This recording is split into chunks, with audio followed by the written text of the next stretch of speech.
Hello guides, ଆସନ୍ତୁ ଆଜି ଆମେ ବ୍ୟାଟେରୀ ଚାଳିତ ଗାଡ଼ିରେ କିଭଳି ଭାବରେ ବ୍ୟାଟେରୀ ଦ୍ୱାରା କରେଣ୍ଟ ଚାର୍ଜିଂ ହେଉଛି ଦେଖନ୍ତୁ।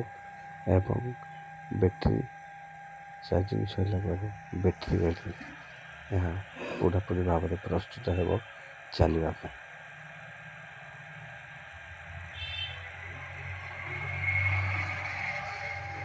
ଏହିଭଳି ଭାବରେ ଚାର୍ଜିଂ ହେଉଛି। ଚାର୍ଜିଂର ସମାପ୍ତ ହେବା ପରେ ଗାଡ଼ିଟି ପୁରା ଭାବରେ ପ୍ରସ୍ତୁତ ହେବ। ଏ ଦେଖନ୍ତୁ କିଭଳି ଭାବରେ ଚାର୍ଜିଂ ହେଉଛି ଗାଡ଼ିଟି। ତାପରେ ଆମେ ଚାର୍ଜିଂ ସରିଲା ପରେ ଷ୍ଟାର୍ଟ କରିବା ପାଇଁ ଯିବା। ଏହାଦ୍ୱାରା ଆମର ବହୁ ପ୍ରକାର ସୁବିଧା ହେଉଛି।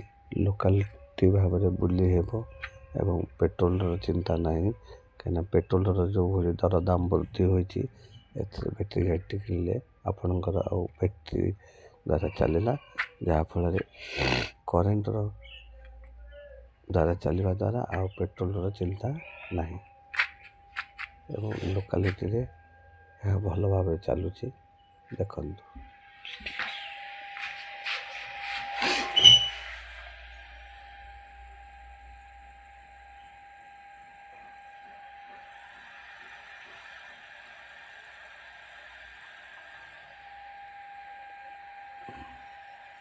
ଜୟ ଜଗନ୍ନାଥ।